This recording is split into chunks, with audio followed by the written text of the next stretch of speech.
I'm just so big. Let me just filling out this whole desk. I've been lifting weights and eating foods and stuff. We're gonna switch it up and talk about Milsim stuff. Kind of. Sort of, I guess. But look, this means that you can listen to me because I'm wearing different clothes now. The first and only leadership experience I've had at an Airsoft Milsim was with Overwatch Tactics at their Conquest of Avalon event, which was super fun. And there's a solid chance I'm going back. And if the gods love me this year, I will be a commander for hopefully the Merc faction since I was unit last year. We'll see what happens. But it's not a lot different than anything I've previously done when I was a team leader, squad leader, or platoon sergeant.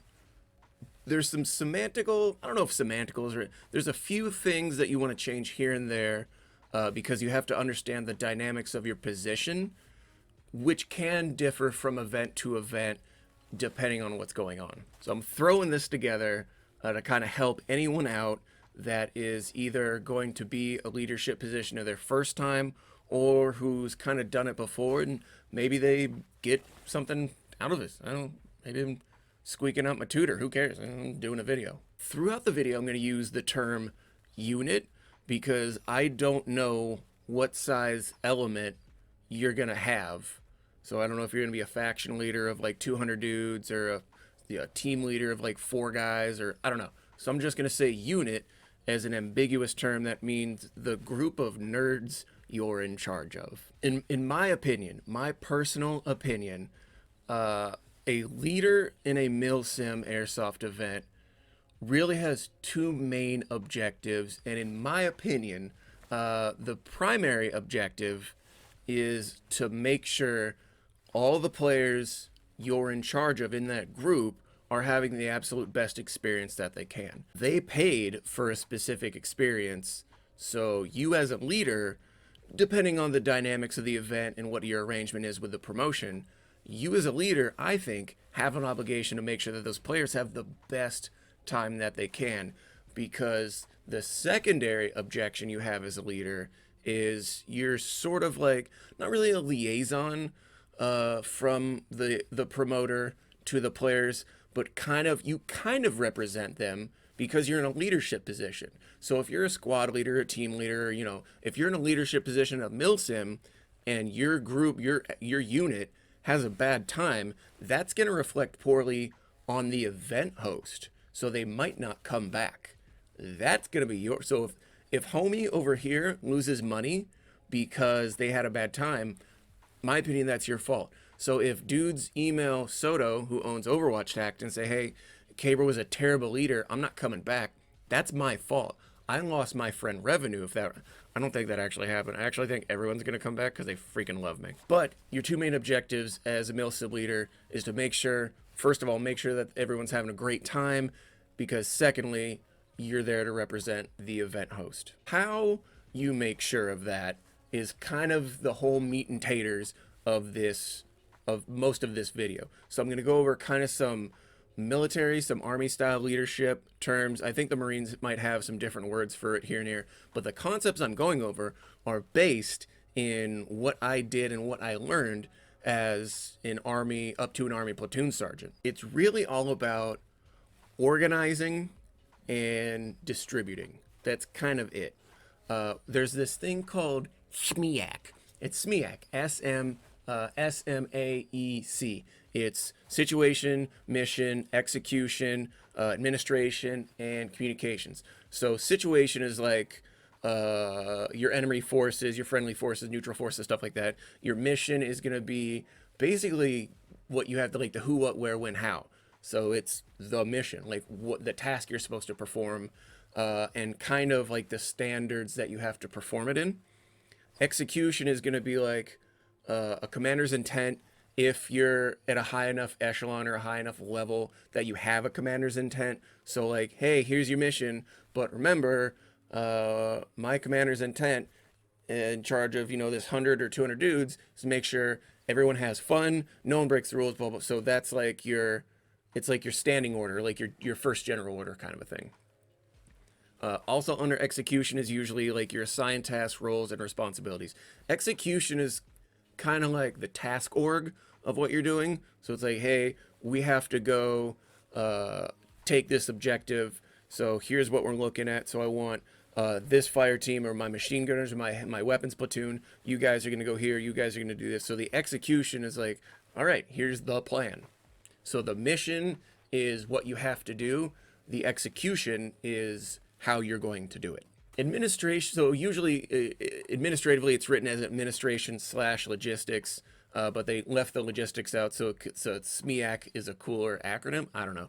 But your administration is usually like any special equipment. So like props generally. So if you have to do like a CASEVAC mission, well, one of the administrative aspects is you have to make sure that we have to do a proper litter carry. So it's kind of Milsim Airsoft specifics for the administration of SMEAC would be like the particulars of usually props. Communication is just going to be like radio freaks. Generally, most units in Milsim or wherever usually only go about one level up, one level down. So you shouldn't have a team leader calling up to like the white cell or like the guy running the whole show, like the event promoter. There's really no reason for that, unless it's an emergency or something like that. But for the most part, your commander's going to talk to your platoon leadership talks to squad leadership talks to team leadership, and the other way around. So usually a team leader, unless directed otherwise, generally shouldn't be talking to like the faction commander, because there's probably going to be information either at the platoon or the squad level that's going to answer them. Meanwhile, some nerd is bugging me over, hey, what was our mission again? Like, yo, I've got 120 dudes I have to manage and you didn't pay attention. Hit up your team leader before I slap you across your stupid face. A spot report or a spot rep is another real helpful tool you can use at any level. And it's really an overall rundown of an observation. It generally can be shortened down to size, position, observation, and time. It's essentially, hey, that looks like the enemy. I'm going to tell my boss, like, hey, boss, I see this doing this at this location. What you want me to do? It has like 9 lines in a spot rep. It's like date, time, line 1, line 2 is like who you are. Line 3 is like the size, 4 is activity, block. You can look this stuff up. A lot of that doesn't really matter. Like line 2 for unit, you're in the same unit. So but if you're like company level going up to brigade level, okay, or battalion level, okay, that makes sense. You have to call that up. But at a company from like squad to platoon, not really, because your platoon leader is going to give that up to you anyway. And it's going to be, if my platoon leader hits me up, well, then he's going to identify himself with his call sign, so I automatically know who's talking to me. I've got usually about 3 or 4 checklists for stuff that I've done in the past and stuff, present, future, just some really handy reminders. So like if you see me on the field, at True Aim, the field I run, I have note cards. And I will write down notes throughout the day, which is super old school. And if you're around me long enough, you're like, dude, James hates physically writing things. He uses his phone. Like, yeah.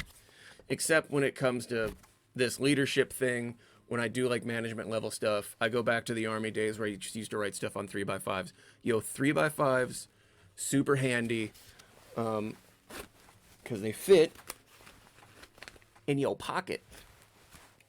Oh, in case you're wondering what else in there, for additional platoon sergeant immersion, I have my grinds pouch because I haven't dipped in like 10 years, but it adds to the immersion. Oh boy. Your pre-mission checklist, and when I say pre-mission, I mean like before you start the event. So usually after you get like the rules briefing, like the morning message, hey, how's it going kind of style, usually they'll dispatch your units out to go to the staging area or the FOB or your command center or whatever they call it. In that amount of time between movement and ready, set, go, you're gonna want to do some of these things, because there is a solid chance you're gonna get there and dudes are not gonna know what team they're on. They're not gonna know who their team leader is. They're just gonna show up because they didn't read any of the emails. They didn't go onto the Facebook group. They paid money showed up, and that was it. So you have to kind of treat everyone like that just to baseline your information. Because when I was at Avalon, that happened, and it did create confusion for like the first 10-15 minutes or so. Like, because no one knew, like, hey, where's your platoon leader at? Like, I don't know who that is. Like, oh no, how do you not? Oh, you didn't check your emails. You didn't go to the Facebook. You didn't do any of the things we said to do. Gotcha, player. So my pre-mission or my pre-start checklist, generally you want to call a unit formation. If you got 120 dudes, cool. It's a company formation. You have everyone line up by platoon and from team. So they line up by teams, and that team is going to fall into a squad. The squad will fall into the platoon will fall into the company. And in that process, everyone's going to figure out the basic task org for the rest of the day, which will establish, does everyone know what unit they're in? Here's another important one. Do leaders have maps? If you know you're going to have dudes under you, so if you're like squad leader and above, you're going to want to have some extra maps handy. If the event provides them, if you have the ability to get them. Which way is north is actually a really helpful piece of information to know. Does everyone understand their position in their team? Does that guy know he's a medic? If that guy with like some giant saw machine gun has like medic armbands on, and you can't have that per the rules because medics aren't allowed to have that weapon type, we've got a problem. We need to figure out why they look like that before we start the show. The game specific stuff is like, does everyone know any applicable MEDs? Does anyone know any of the special equipment rules? Does everyone know the medic or the respawn rules or search rules? Like, can you physically search people, or do you just go up to them and go, I've searched you, and they have to hand over whatever mandatory items that they may have? Who don't we shoot if you're dealing with an event that has like basically NPCs or like a neutral force that you don't want to shoot because that will make them very mad and that will cost you money later in the game. Hashtag that happened. What the real world injury protocol was, because a couple times that gets confusing. Guys will go, hey, what's going on? I don't know. Why'd everyone take a knee, and why are they all doing this and yelling? Like, bro, if only you would have read the tax op or the email. Big one is, did everyone do a radio check? I'm begging you, please do a radio check before your mission starts. It's generally a good idea to have this can be kind of a yes or no depending on the event rules. Have guys buddy check each other. We call them PCCs, PCIs. Have your team leaders check your guys out. Have your guys check each other out and make sure they, I don't know, have their gun loaded, or have their radio turned on, or have their bandages with them, or didn't leave anything in the car that's a 20-minute walk. You think you would know these things, but again, no. Back briefs. Back briefs are so important. So if I give out a tasking or an assignment or a piece of information, I need to point at some random person and say, hey, what did I just say? Hey, what's the grid location for this? Hey, what's the objective for the first mission? Hey, who's your platoon leader?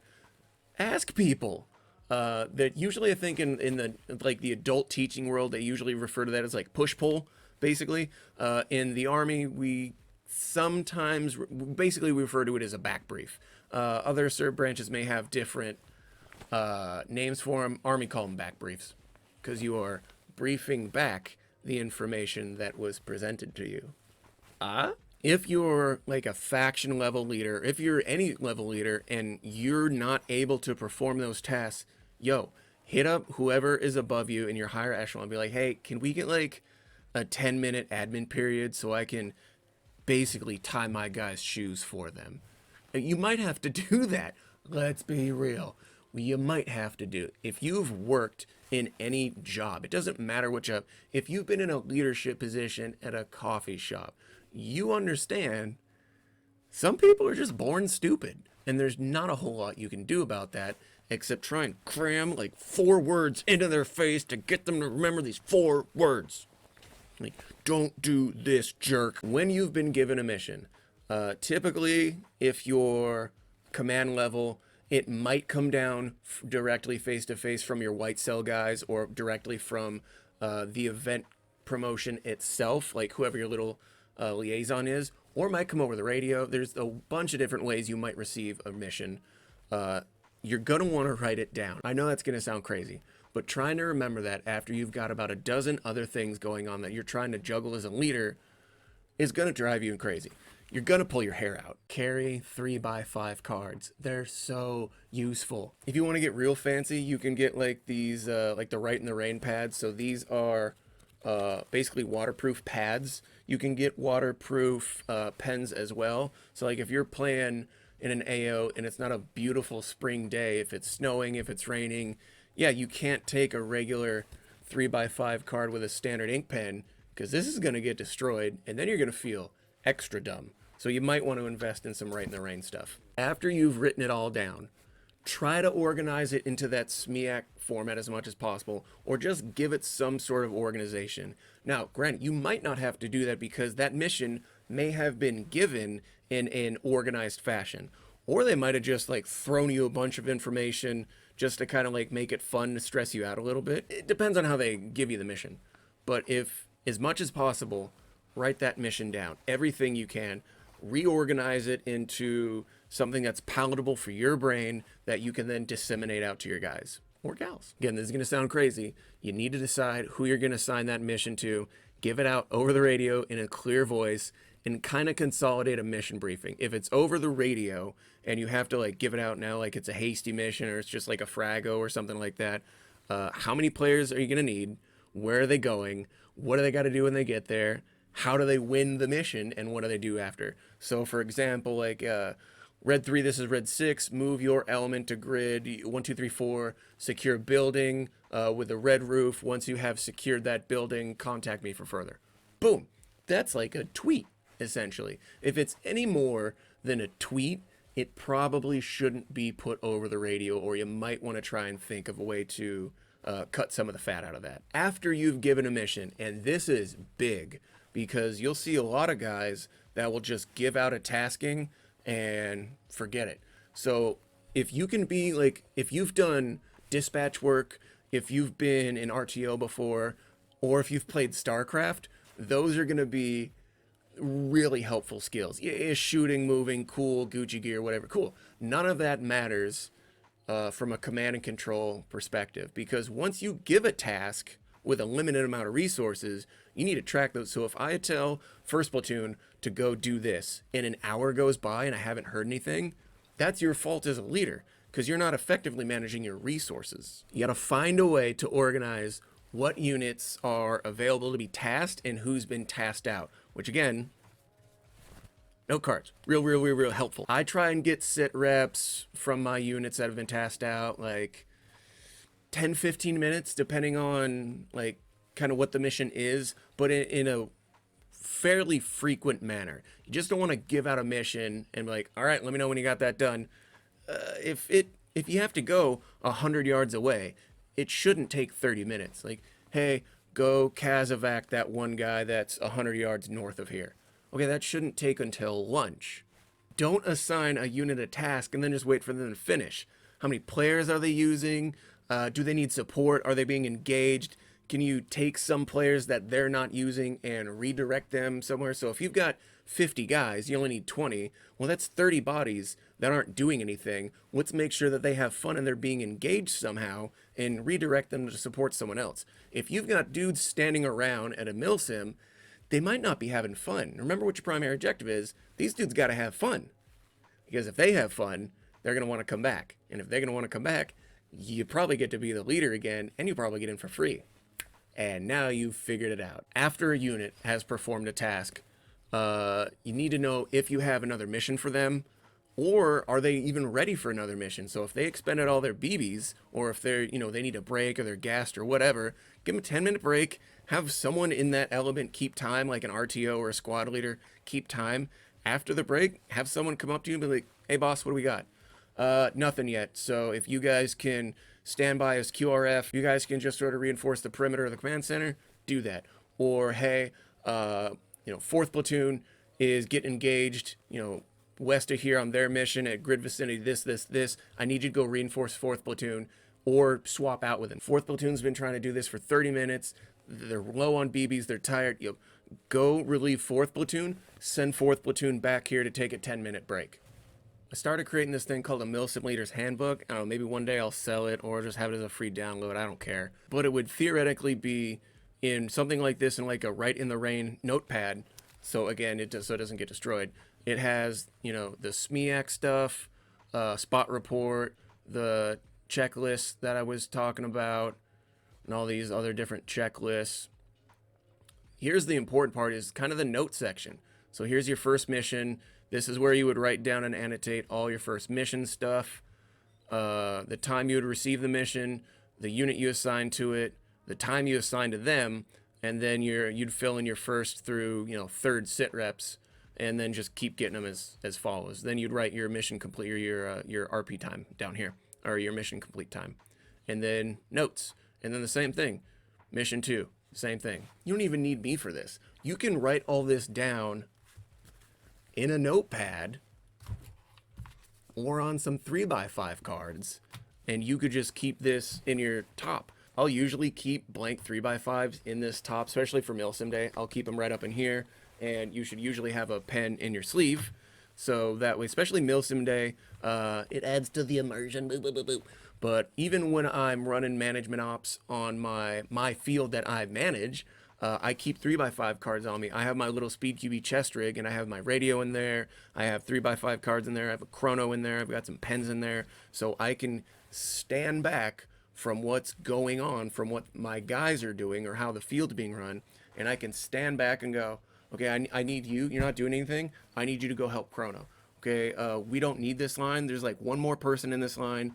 Let's consolidate this, and everyone's just going to check into this one line instead of 2. Let's put this over in the shop. Let's do here, so I can stand back and play StarCraft. Good leaders basically know how to play StarCraft, or it's just a strategy game. That's it. Can you play chess? Can you play StarCraft? Can you play Warcraft? Well, then you're going to be just fine as a Milsim leader.